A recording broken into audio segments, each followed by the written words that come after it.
Hello friends, स्वागत है आपका एडुटेरिया पे। मैं प्रवीण कुमार आप लोगों का स्वागत करता हूँ इस नए वीडियो में, जो ज्योग्राफी का एक बहुत ही यूनिक और बहुत ही मज़ेदार चैप्टर है, जलधारा। हमने पिछले वीडियोस में पढ़ा था जल मंडल के बारे में। तो जल मंडल में हमने स्पेशली देखा था कि कौन से महासागर हैं, तो उन्हीं महासागरों से जुड़ा हुआ ये चैप्टर है। तो अगर ये वो वीडियो आपने मिस कर दिया है तो वो देख ले तो ज़्यादा समझ में आएगा। ऐसे भी ये समझ सकते हैं आप, लेकिन अगर आपने मिस किया है तो उसे ज़रूर देखें। चलिए हम लोग पढ़ेंगे इसको, जलधारा को। सबसे पहले जानेंगे ये क्या है, कैसे काम करता है, किस तरह के होते हैं, क्या क्या क्वेश्चन आ सकते हैं इससे, और क्या क्या क्वेश्चन आए हैं। तो उन सभी चीज़ों को हम लोग इसके द्वारा समझने का प्रयास करेंगे।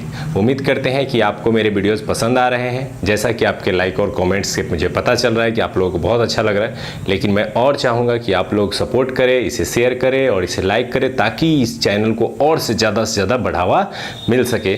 और कुछ छात्र और कुछ मित्र तो हमारे बहुत ही फ्री होते जा रहे हैं धीरे धीरे। तो आप लोगों से भी यही उम्मीद करते हैं कि आप इस चैनल को बढ़ाने में मेरा योगदान करेंगे। चलिए आते हैं, हम लोग शुरू करते हैं जलधारा। सबसे पहले जानते हैं जलधारा क्या है। तो विशाल जल राशि समुद्र के बारे में हम लोगों ने पिछले वीडियो में पढ़ा था। तो जिस तरह से नदियां एक सीधी दिशा में बल खाती हुई लहर बना करके निकलती है, धारा की ओर बहती हुई निकलती है, उसी तरह से समुद्र में भी कुछ जल राशि एक निश्चित दिशा में अपनी धारा की तरफ बहते हैं। अब क्या यह ऐसा हो सकता है कि समुद्र में कोई एक जल राशि विशेष धारा में चले, दूसरी तरफ से दूसरी चले? बिल्कुल संभव है दोस्तों। ये क्यों होता है इसको हम लोग समझते हैं। क्या होता है, एक महासागर का जल क्षेत्र है, कहीं घनत्व अधिक होता है, कहीं कम होता है, कहीं वाष्पीकरण अधिक होता है, कहीं कम होता है, कहीं वर्षा की मात्रा अधिक होती है, कहीं कम होती है, कहीं दाब अधिक होता है, कहीं दाब कम होता है, कहीं टेम्परेचर अधिक होता है और कहीं तापमान कम होता है। इन सभी रीजनों के कारण किसी दो क्षेत्र में जल के अलग अलग रूप देखने को मिलते हैं, और इस तरह से दो प्रकार की जलधाराओं का निर्माण होता है। एक को हम लोग कहते हैं गर्म जलधारा और एक को कहते हैं ठंडी जलधारा। तो इन्हीं रीजन के कारण से ये गर्म और ठंडी जलधारा का निर्माण होता है और ये चलना प्रारंभ कर देते हैं, जिसे हम लोग जलधारा के रूप में जानते हैं। अब आते हैं कि गर्म जलधारा कैसे बनेंगे और ठंडी जलधारा कैसे बनेगी। ये वर्ल्ड मैप आप लोगों को दिख रहा होगा। इसमें जो ये रेड कलर से सिंबल दिखाए गए हैं, ये गर्म जलधारा को दिखाए गए हैं, और ये जो ब्लैक कलर से आपको दिखाए गए हैं वो ठंडी जलधारा को दिखाए गए हैं। यहाँ पर आपको ये इंडिकेशन दिख सकते हैं कि रेड वाले गर्म को है और ब्लैक वाला ठंडी जलधारा को है। अब यहाँ हम लोग देखेंगे, हम लोग जानते हैं कि यह विषुवत रेखा जो है वह पृथ्वी को दो बराबर भागों में बांटते हैं। इसे इक्वेटर भी कहते हैं, और इस इक्वेटर के पास तापमान काफ़ी अधिक होता है। तो इसी इक्वेटर क्षेत्र में जो जल राशि है वो गर्म हो जाती है और गर्म होकर के ध्रुवों की ओर चलना शुरू करती है। ऊपर में होता है उत्तरी ध्रुव और नीचे होते हैं दक्षिणी ध्रुव, नॉर्थ पोल और साउथ पोल।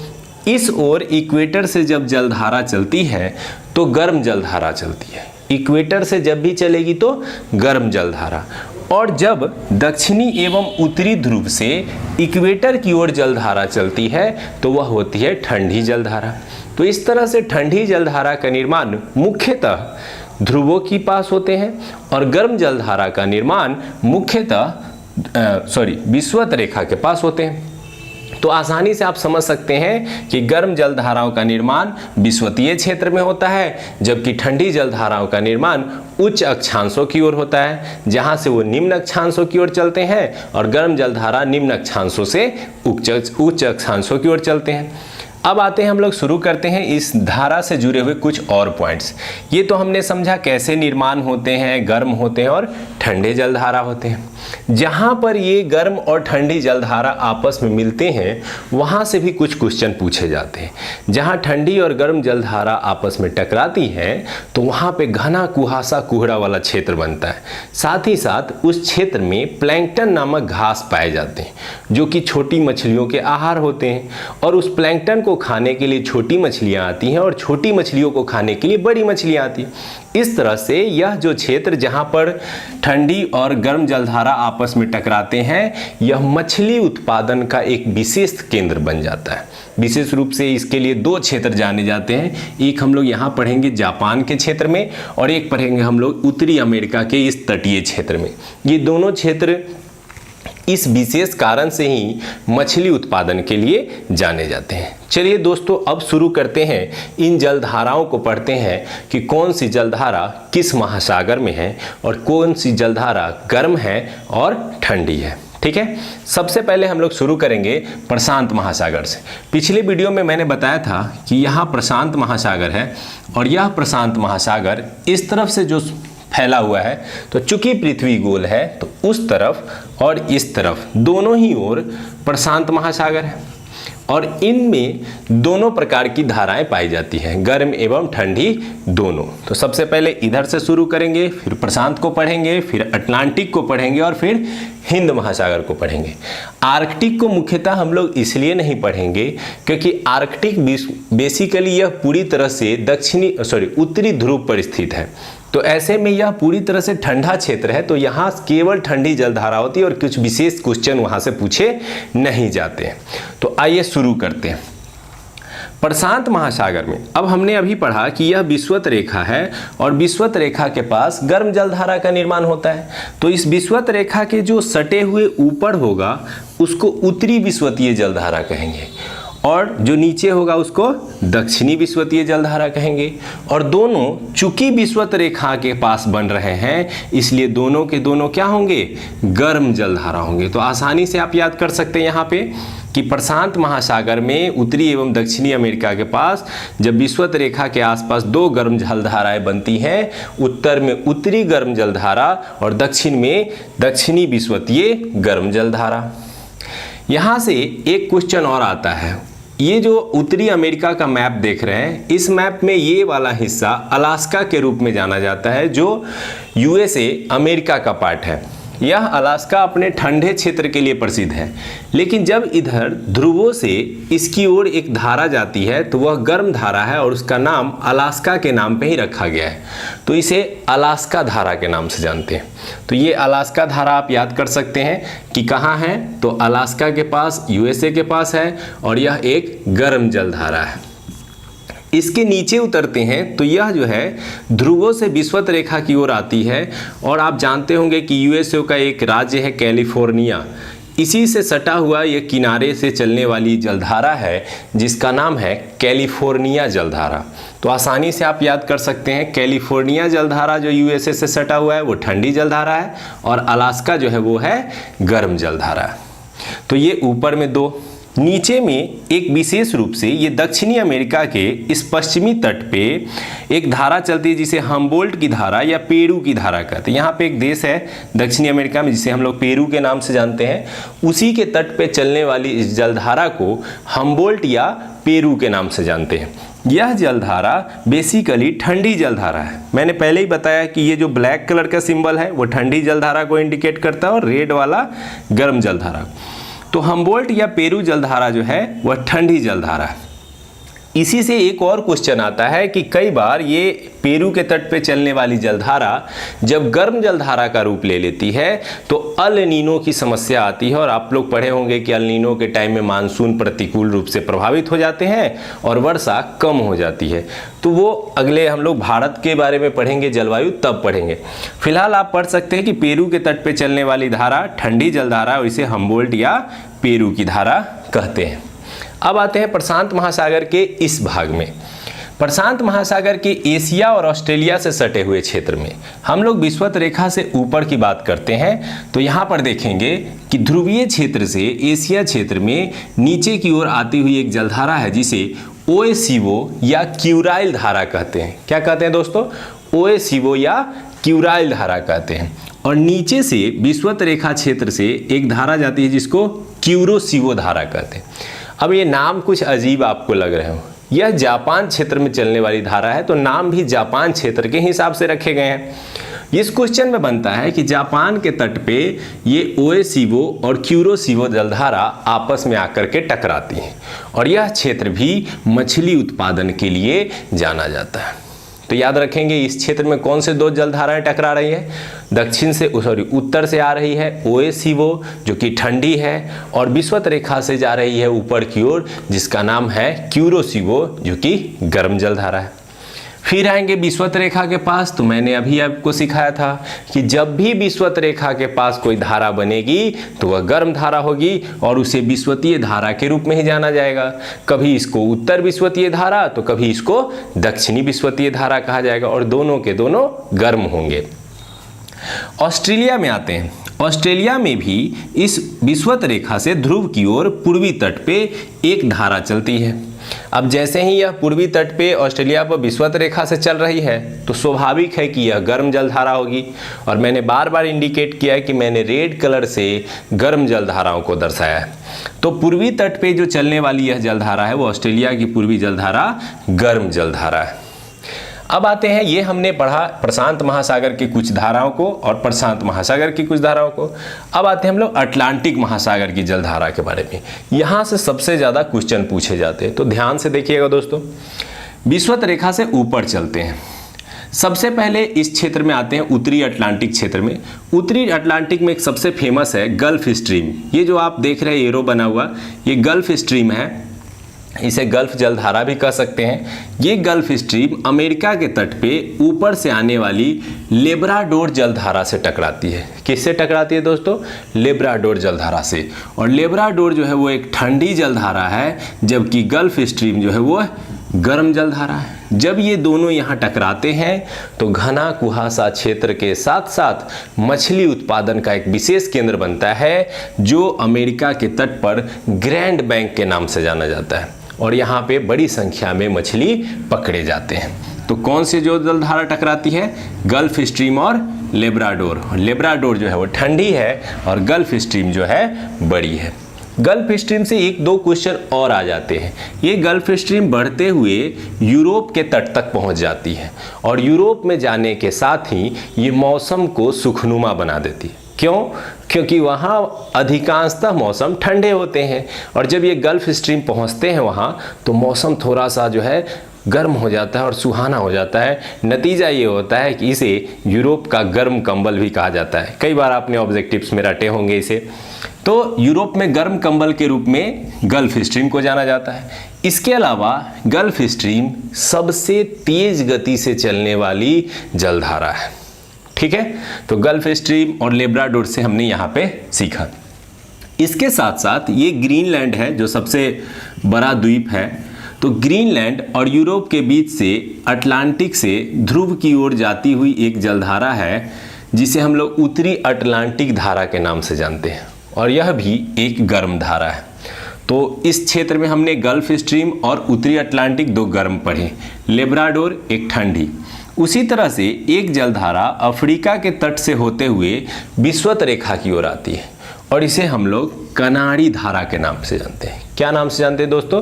कनारी धारा के नाम से जानते हैं। तो यह भी एक ठंडी जलधारा है। तो इसके पूरे सर्किल को याद करेंगे तो यहाँ लेब्राडोर, यहाँ कनारी, यहाँ गल्फ स्ट्रीम और यहाँ उत्तरी अटलांटिक। तो क्रॉस करेंगे तो आसानी से याद हो जाएगा।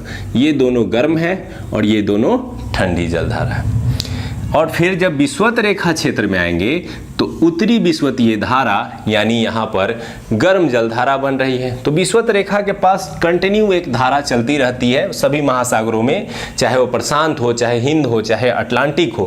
तीनों महासागर जो विषुवत रेखा से सटे हैं वहाँ पर एक धारा बनती है जिसको हम लोग विषुवतीय धारा कहते हैं। बस अंतर ये होता है कि जब उत्तर में चलते हैं तो इसको उत्तरी विषुवतीय धारा और जब दक्षिण में चलते हैं तो दक्षिणी विषुवतीय धारा कहते हैं। अब इसी विषुवतीय धारा के नीचे आते हैं हम लोग। ये ब्राज़ील कंट्री आप लोग जानते होंगे, साउथ अमेरिका का सबसे बड़ा देश। इस ब्राज़ील के किनारे से एक धारा चलती है। अब चूंकि विषुवत रेखा से ध्रुव की ओर जा रही है तो स्वाभाविक है कि ये गर्म जलधारा होगी और ब्राज़ीलियन धारा एक गर्म जलधारा के रूप में जानी जाती है। इधर नीचे से इस दक्षिणी अमेरिका के तट के किनारे फॉकलैंड जलधारा चलती है जो कि ठंडी जलधारा है। ये दोनों क्वेश्चन में आते हैं, ब्राजीलियन धारा और फॉकलैंड धारा। और एक अफ्रीका के पश्चिमी तट से चलती है अटलांटिक महासागर के दक्षिणी भाग में बेंगुला की धारा, जो कि एक ठंडी धारा है। तो यहाँ बस 3 याद रखना है, ब्राजीलियन धारा जो गर्म है, फॉकलैंड धारा जो ठंडी है, और बेंगुला धारा जो ठंडी है। तो 3 यहाँ, 4 यहाँ, और बीच वाला तो सदैव गर्म ही होगा। तो कितना आसान है ना, इसको समझ लेना और फिर इसको याद रख लेना। चलिए आते हैं हम लोग अब हिंद महासागर में। हिंद महासागर में मुख्य रूप से 3 या 4 ही धाराएं पढ़नी है। एक जो विषुवतीय रेखा के पास चलेगी, तो स्वाभाविक है, बार बार पढ़ते आ रहे हैं कि विषुवत रेखा गर्म क्षेत्र है और वहाँ पे जो भी धारा बनेगी वो गर्म धारा बनेगी। बस अंतर ये होगा कि अगर उत्तर लगा देगा तो हम समझ जाएंगे कि विषुवत रेखा से ऊपर है, और दक्षिण लगा देगा तो हम समझ जाएंगे कि विषुवत रेखा से नीचे है। तो ये जो विषुवतीय धारा जो चलती है हिंद महासागर में, ये गर्म धारा है। उसी तरह से इस हिंद महासागर में अफ्रीका के तट पे एक धारा चलती है जिसको अगु लहास धारा कहते हैं। ठीक है, अगु लहास धारा कहते हैं। यह भी एक गर्म धारा है। इसके अतिरिक्त एक मोजाम्बिक धारा भी है जो कि गर्म जल धारा है। तो यहाँ पे 3 गर्म जल धारा हिंद महासागर में आप याद कर सकते हैं, एक विषुवतीय धारा, एक मोजाम्बिक की धारा और एक अगु लहास की धारा। और मात्र एक ठंडी जलधारा यहाँ आपको याद रखना है, इस ऑस्ट्रेलिया के पश्चिमी तट पर ऊपर की ओर बढ़ती हुई, ध्रुवों से बढ़ती हुई, इसको पश्चिमी ऑस्ट्रेलियन धारा कहते हैं और यह एक ठंडी धारा है। तो यहाँ तो बहुत आसान है, पूर्वी धारा गर्म, पश्चिमी धारा ठंडी, बीच में कौन? ऑस्ट्रेलिया। तो आसानी से यहाँ भी याद कर सकते हैं। अब आते हैं दोस्तों कि ये हमने पढ़े कि धाराएं गर्म हैं, ठंडी हैं, कहाँ पे कौन है, याद कैसे रखें। याद रखने का सबसे आसान तरीका होता है कि आप इसको चार्ट बना लें। जैसे आप प्रशांत महासागर लिखें और प्रशांत महासागर में गर्म को एक साथ लिखें और ठंडी को एक साथ लिखें, फिर एक बॉक्स बंद करें, फिर लिखें हिंद महासागर या अटलांटिक महासागर। अटलांटिक के गर्म को और ठंडी को एक साथ लिखें और फिर हिंद महासागर, गर्म को अलग, ठंडी को अलग रखें। और इस तरह से एक चार्ट बना लें और उसको देखें और इसको समझें। यहाँ से पढ़ें और इस फिगर को देखें। आप आसानी से 10 मिनट का प्रयास करेंगे और ये आपको याद हो जाएंगे। अब आते हैं, इससे एक और क्वेश्चन आता है, उसको समझते हैं। हमने आपको वायुमंडल चैप्टर में पढ़ाया था कि वायु एक कॉरियोलिस बल के कारण अपनी दिशा बदलते हैं। कॉरियोलिस बल वह बल है जब पृथ्वी अपने कक्ष पे घूमती है, अपने अक्ष पे, तो उसके घूमने के कारण एक बल उत्पन्न होता है जिसे हम लोग कॉरियोलिस बल कहते हैं। इस बल के कारण हवाएं उत्तरी गोलार्ध में यानी नॉर्थ साइड में अपने दाएं ओर मुड़ जाती है, यानी राइट साइड में मुड़ जाती है, और दक्षिणी गोलार्ध में अपने बाएं ओर मुड़ जाती है, यानी लेफ्ट साइड में मुड़ जाती हैं। सेम चीज़ इस जलधारा में भी याद रखना है हमें कि जलधारा जब उत्तरी गोलार्ध में चलेगी तो हम अगर ध्यान से देखेंगे तो किस तरह से ये जलधारा इस तरह से सर्किल बना रही है, यहाँ भी इस तरह से चल रही है। तो उत्तरी गोलार्ध में जब भी चलेंगी तो यह जो है वह दाएं ओर मुड़ेंगी, और जब दक्षिणी गोलार्ध में चलेंगी तो अपने बाएं ओर मुड़ेंगी।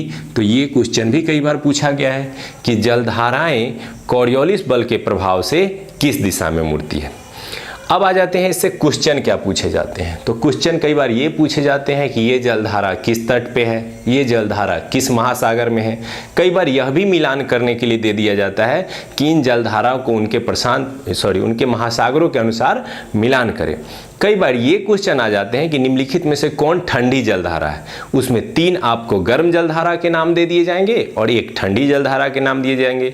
इसके अलावा कई बार ये भी पूछा जा सकता है कि कौन विषुवत रेखा के ऊपर की जलधारा यानी उत्तरी गोलार्ध की जलधारा है और कौन दक्षिणी गोलार्ध की जलधारा है। तो आसानी से अगर आपने ये मैप देखा है तो पकड़ सकते हैं चुटकियों में कि कैसे इसके आंसर को बनाया जा सकता है। तो कुछ क्वेश्चन जो एग्जाम में पूछे गए हैं पहले उनको बना के देखिए। उम्मीद करते हैं मैक्सिमम क्वेश्चन आपको इसके पढ़ने के बाद बनेंगे और आप उसको सॉल्व करके सेटिस्फाइड भी फील करेंगे।